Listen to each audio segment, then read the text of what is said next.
Why don't you ask me what it feels like to be a freak?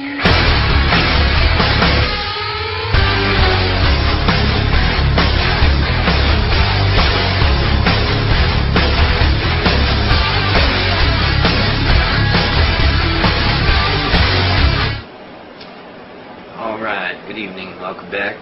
My name is Doc, and thank you for joining me. Tonight, I want to talk about July 27th. This July 27th, they're going to have nationwide terrorism disaster drills, FEMA disaster drills across the country. Every state, every major city, every county in the 10 FEMA regions is going to run disaster training drills. In other words, they're going to have all their forces out, their mandatory training, and the training is terrorist suppression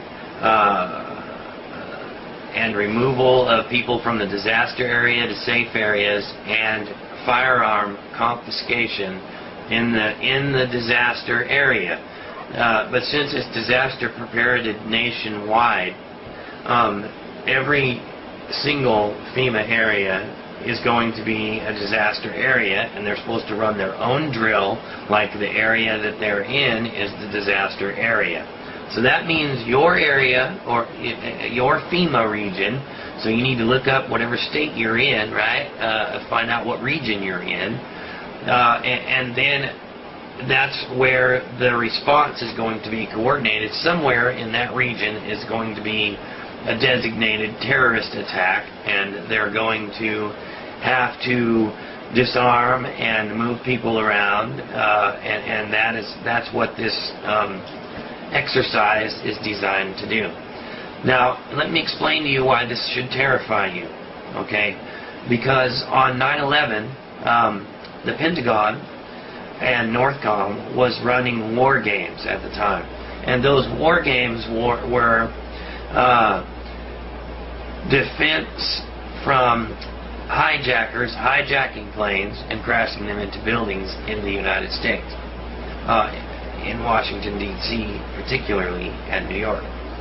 And so when these things really did happen, there was so much confusion.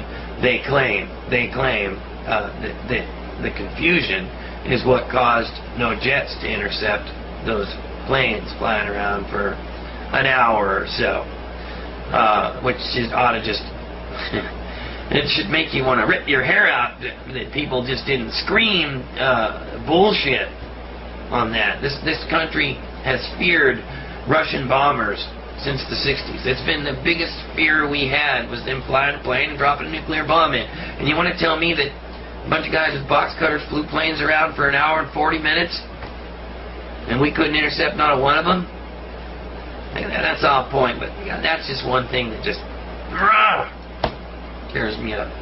So, back to this disaster preparedness thing, right? And at any rate, and so the planes crashed into the Twin Towers, and, well, we know the results of that, right? Here we are, with preventative detention and secret prisons built to house dissidents, hundreds of thousands, millions of them, billions upon millions of coffins stored all over the place, and mass graves, millions of them stored everywhere. You can see them from Google Earth, several different places: Indiana, Illinois, Georgia, in 3 different places in Georgia, Macon, Atlanta, just unreal.